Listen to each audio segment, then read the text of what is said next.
Video में आप सीखेंगे फ्यूचर परफेक्ट टेंस। हिंदी या उर्दू के वाक्यों के अंत में अगर आपको देखने को मिल जाए चुकेगा, चुकेगी या फिर चुका होगा, इनमें से कोई भी वर्ड अगर लिखा हो हिंदी या उर्दू के वाक्यों के अंत में, तो आप पहचान जाइए कि ये फ्यूचर परफेक्ट टेंस है। यही फ्यूचर परफेक्ट टेंस की पहचान होती है। फ्यूचर परफेक्ट टेंस में हेल्पिंग वर्ब शैल हैव या फिर विल हैव का इस्तेमाल किया जाता है और वर्ब की थर्ड फॉर्म का इस्तेमाल किया जाता है। हिंदी या उर्दू के वाक्यों को ट्रांसलेट करके इंग्लिश में इस वाले रूल के क्रम के हिसाब से लिखा जाता है। ये आप अच्छी तरह से जानते होंगे। अगर नहीं जानते हैं इस रूल के बारे में डिटेल में और जानना चाहते हैं कि हेल्पिंग वर्ब शैल हैव और विल हैव का इस्तेमाल किन किन सब्जेक्ट के साथ में किया जाता है, तो आप ये वाली वीडियो देख लीजिएगा। इस वीडियो में मैं आपको फ्यूचर परफेक्ट टेंस के सिर्फ सिंपल सेंटेंस बनाना सिखाऊंगा। फ्यूचर परफेक्ट टेंस में डबल सेंटेंस भी बनाए जाते हैं बिफोर और आफ्टर का इस्तेमाल करके। अगर उन सेंटेंसों को भी आप सीखना चाहते हैं कि उसे किस तरह से बनाया जाता है, तो उसकी वीडियो चैनल पर अवेलेबल है, जिसे आप चैनल पर विजिट करके देख सकते हैं या फिर ऊपर आई बटन पर क्लिक करके देख सकते हैं। आइए अब हम फ्यूचर परफेक्ट टेंस के कुछ सिंपल सेंटेंस देख लेते हैं कि इन्हें किस तरह से बनाया जाता है। तो फ्यूचर परफेक्ट टेंस की सिंपल कैटेगरी का पहला सेंटेंस आपकी स्क्रीन पर इस तरह से है, वे मैच खेल चुके होंगे। आपने सेंटेंस के लास्ट में देखा गा आ गया, इसलिए ये फ्यूचर है, और गा के साथ में चुका चुकी कुछ भी आ गया तो आप समझ गए कि ये परफेक्ट है। परफेक्ट है और फ्यूचर है, यानी कि फ्यूचर परफेक्ट टेंस का सेंटेंस है। तो आप अपने रूल के हिसाब से पहले सब्जेक्ट लिखेंगे, फिर हेल्पिंग वर्ब लिखेंगे, फिर वर्ब लिखेंगे और लास्ट में ऑब्जेक्ट लिखेंगे। तो सेंटेंस में सब्जेक्ट है आपके वे, हमने लिख दिया दे, और दे के साथ हेल्पिंग वर्ब लगेगी विल हैव, हमने लगा दिया।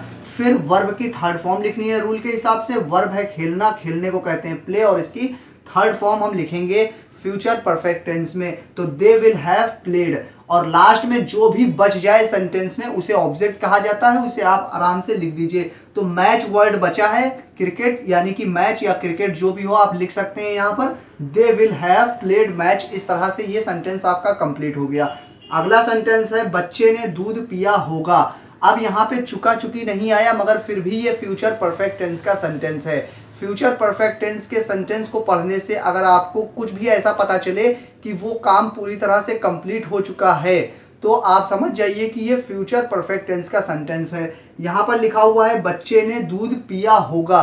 आप इस सेंटेंस को इस तरह से भी कह सकते हैं, बच्चे ने बच्चा दूध पी चुका होगा। इस तरह से भी आप कह सकते हैं, मतलब वही है।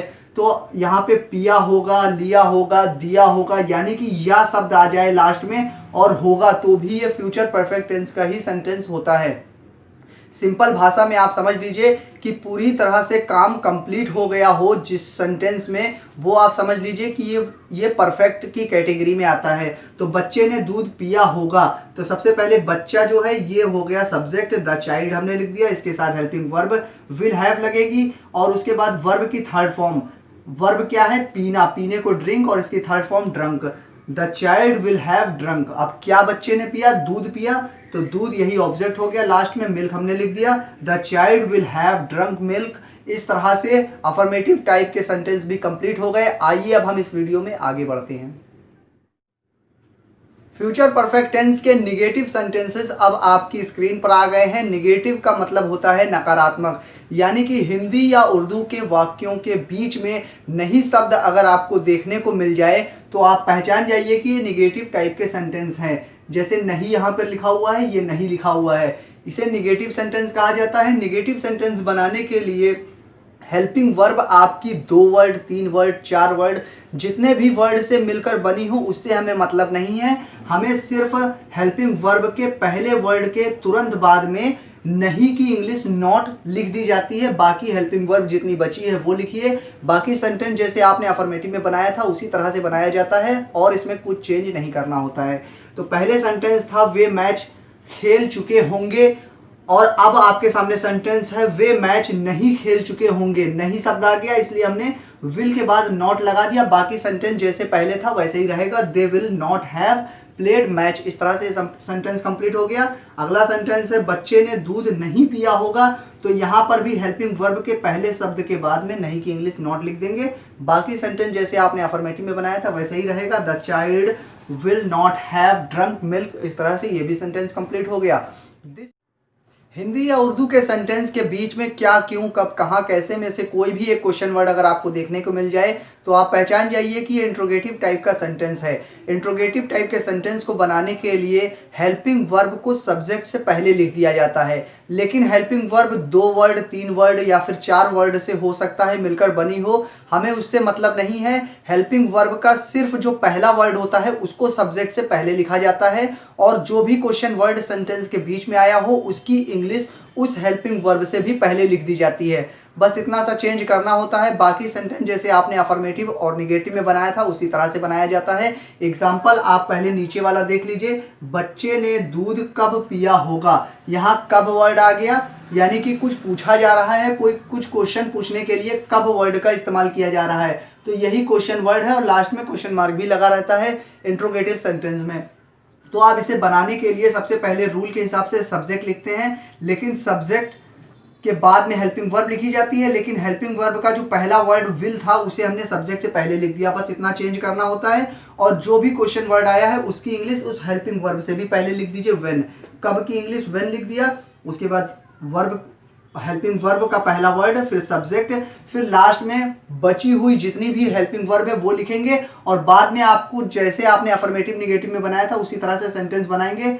वर्ब की थर्ड फॉर्म लिखेंगे, ऑब्जेक्ट लिखेंगे, सेंटेंस कंप्लीट हो जाएगा। बच्चे ने दूध कब पिया होगा, when will the child have drunk milk. इस तरह से सेंटेंस कंप्लीट हो गया। ऊपर वाला सेंटेंस है क्या वे मैच खेल चुके होंगे, तो क्या क्वेश्चन वर्ड आ गया, यानी कुछ पूछा जा रहा है तो यही क्वेश्चन वर्ड है और इसकी इंग्लिश हेल्पिंग वर्ब से पहले सबसे पहले लिखनी चाहिए। लेकिन क्या वर्ड एक ऐसा वर्ड है अगर सेंटेंस के बीच में आए तभी इसकी इंग्लिश लिखी जाती है, अगर सेंटेंस के शुरू में आए तब इसकी इंग्लिश नहीं लिखी जाती है। सिर्फ क्या वर्ड ही एक ऐसा वर्ड है, याद रहे आपको हमेशा, ठीक है। तो वर्ब की हेल्पिंग वर्ब का जो पहला वर्ड लिखेंगे इसका मतलब क्या हो जाएगा किसी भी तरह के सेंटेंस में, तो विल हमने सबसे पहले लिख दिया, फिर सब्जेक्ट लिख दिया, बची हुई हेल्पिंग वर्ब लिखी। बाकी जैसे सेंटेंस आप बनाते हैं वैसे ही बनाएंगे। क्या वे मैच खेल चुके होंगे, will they have played match. अगर क्या वर्ड बीच में आता तो हम विल से पहले व्हाट लिखते, लेकिन शुरू में आया इसलिए हमें लिखने की जरूरत नहीं है, इसका मतलब क्या हो जाएगा। तो ये वीडियो आपको कैसी लगी मुझे कमेंट करके बताना बिल्कुल भी ना भूलिएगा। अगर आपके दिमाग में कोई सवाल हो तो अपनी राय हमें कमेंट के माध्यम से हम तक पहुंचा सकते हैं ताकि हम आपकी ज़रूरत के हिसाब से बेहतर वीडियो ला सकें। और अगर आपको ये वीडियो पसंद आई हो तो इसे लाइक और शेयर करना बिल्कुल भी ना भूलिएगा। अगर आप चैनल पर नए हो तो चैनल सब्सक्राइब करके बेल आइकन दबा लीजिए ताकि आने वाली हर एक वीडियो का नोटिफिकेशन आपको इस समय से मिल सके। मैं फिर हाजिर होऊंगा एक नई वीडियो के साथ, जब तक के लिए बने रहिए जय सर के साथ।